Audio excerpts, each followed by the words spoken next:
bukan untuk membuat kemacetan.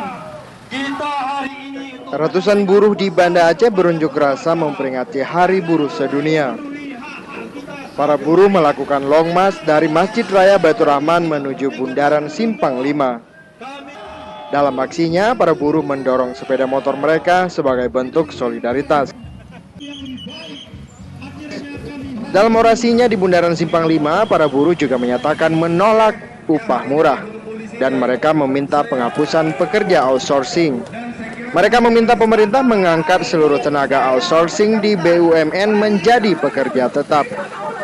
Para buruh juga menuntut pemerintah menaikkan upah minimum provinsi 2016 sebesar 28 hingga 32%, minimum 2 tahun sekali.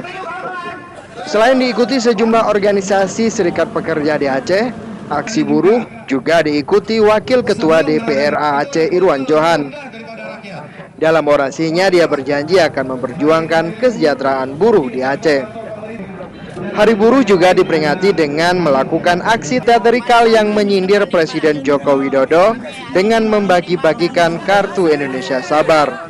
Kartu tersebut dinilai sangat tepat untuk mengobati nasib buruh Indonesia saat ini. Sabar ya, sabar. Semua dapat betul. Dari Banda Aceh, Indra Saputra melaporkan untuk Aceh Video.